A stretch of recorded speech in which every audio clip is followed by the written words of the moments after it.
नमस्कार, आप देख रहे हैं 4 PM और मैं हूं आपके साथ निर्भय किशोर। बिहार में महागठबंधन को लेकर के अब तक 4 बैठकें हो चुकी है।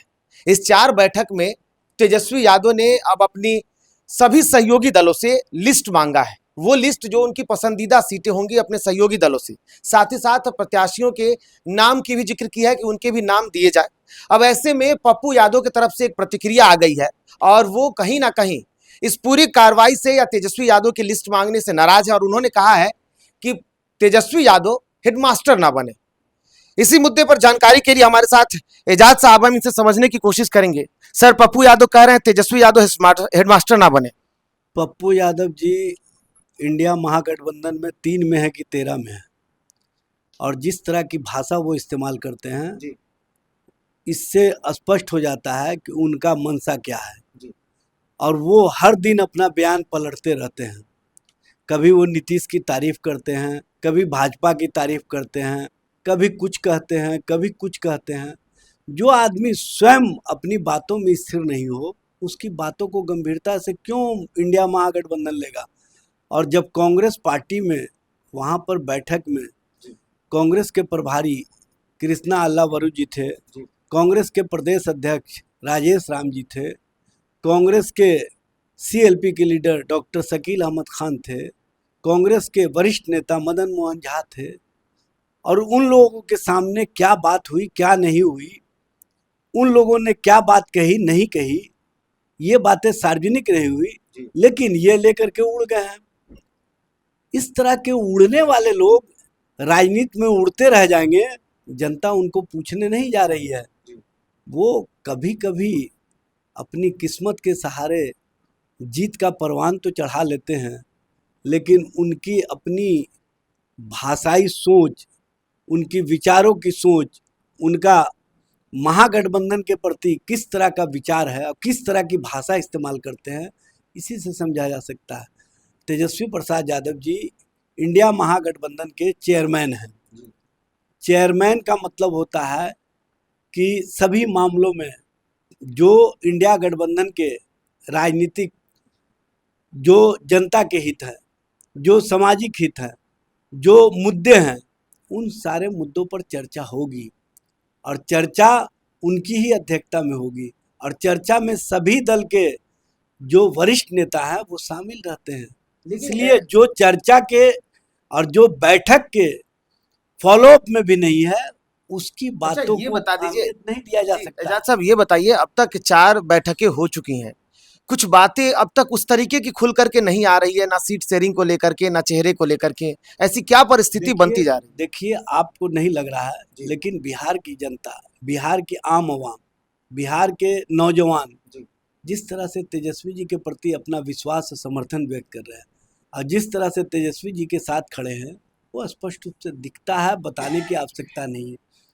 और तेजस्वी जी के प्रति इंडिया महागठबंधन के सभी दलों का जो विश्वास है, जो समन्वय है, जो विचार है, वो एक दूसरे से मिले हुए हैं, और एक दूसरे पर विश्वास और ट्रस्ट करके इंडिया महागठबंधन जनता और जनता के मुद्दे पर आगे बढ़ रही है। पेच फंसता हुआ दिख रहा है सर यहाँ कहीं पर। कोई पेज का मामला नहीं है, कहीं कोई इस तरह का मामला नहीं है। पेज तो उनके यहाँ है। अच्छा, एक बात जो बता लोग दीजिए, चाहते एक बार जरा सवाल सुन लीजिए। मुकेश सहनी कह रहे हैं हमें 60 सीट चाहिए।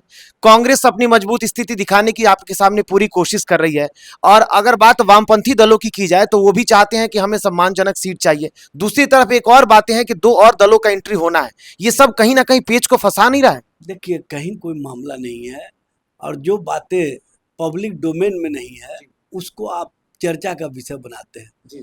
जब इंडिया महागठबंधन के अंदर सभी दल बैठते हैं तो विचारों पर चर्चा करते हैं, समन्वय पर चर्चा करते हैं, जनता के मुद्दे पर चर्चा करते हैं, बिहार के ज्वलंत सवालों पर चर्चा करते हैं, और उन सवालों के माध्यम से हम जनता के बीच में कैसे जाएंगे और जनता को कैसे हम अपनी ओर आकर्षित करेंगे।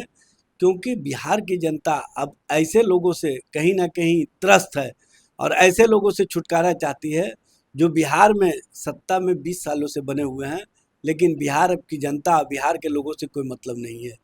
5 पांडव की बात किया करते थे भारतीय जनता पार्टी के प्रदेश अध्यक्ष, और आज पांडवों में स्थिति क्या है? सिर फुटवल की स्थिति है। जो एक स्वयं को नरेंद्र मोदी के हनुमान कहते हैं, वो कहते हैं हम 243 सीटों पर लड़ेंगे। तो भारतीय जनता पार्टी कहाँ लड़ेगी? जनता दल यू कहाँ लड़ेगी? रालोमो कहाँ लड़ेंगे? ये तो उनको बताना चाहिए। और हम पार्टी कहाँ लड़ेगी? देखिए, एक तरफ भारतीय जनता पार्टी प्रॉक्सी के तौर पर चिराग पासवान का इस्तेमाल कर रही है, दूसरी ओर जनता दल यू प्रॉक्सी के तौर पर जीतन राम मांझी का इस्तेमाल कर रही है। और ये दोनों प्रॉक्सी बना करके कहीं ना कहीं जनता और जनता के हितों का नुकसान कर रहे हैं। सिर्फ अपने आप में सर फुटअव्वल और नूरा कुश्ती का खेल खेल के जनता को भ्रमित करना चाहते हैं। लेकिन अब जनता इनके कार्यकलापों को 20 वर्षों में देख चुकी है। ये ना नौकरी के प्रति गंभीर है, न रोजगार के प्रति गंभीर है, न बिहार के जनता के ज्वलन समस्याओं के प्रति गंभीर है, न महिलाओं के सुरक्षा के प्रति गंभीर है, न महंगाई रोकने के प्रति गंभीर है, न बेहतर चिकित्सा और शिक्षा व्यवस्था के प्रति गंभीर है, और न ही बेहतर तरीके से शासन और प्रशासन चले इसके प्रति गंभीर है।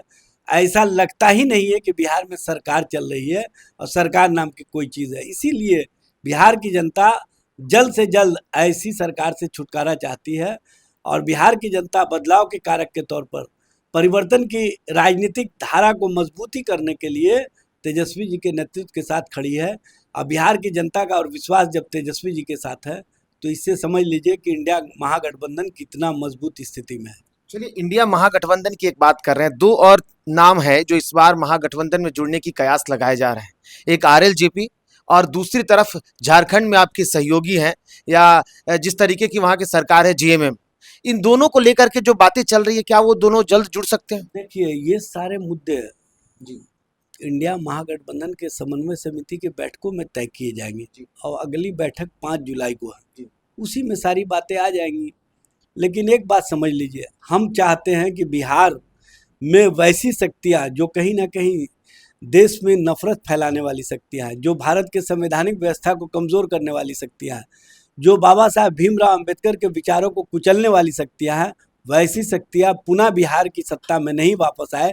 इसके लिए सभी समान विचारधारा वाले दलों के साथ समन्वय बना करके हम आगे बढ़ने का काम करेंगे। चलिए, बहुत बहुत धन्यवाद सर। तो जिस तरीके की तस्वीरें लगातार बन रही है, जाहिर सी बात है कि जहां एक तरफ कांग्रेस के दिग्गज नेता साथ बैठे हों, चर्चाएं चल रही हो, चौथी बैठक हुई और इस बैठक में तेजस्वी यादव ने जब अपनी बातें रखी हैं तो वहां वरीय जो भी अलग अलग सहयोगी जो दल हैं उनके सभी वरिष्ठ नेता वहां बैठे हुए हैं। तेजस्वी ने उनकी बातों को रखा है और अगर विरोध होता तो जाहिर सी बात है कि विरोध वहीं हो सकता था। हालांकि अब देखना होगा कि अगली बैठक जब 5 तारीख को होने वाली है तो वहां क्या कुछ तस्वीरें बनती है। फिलहाल इतना ही, धन्यवाद।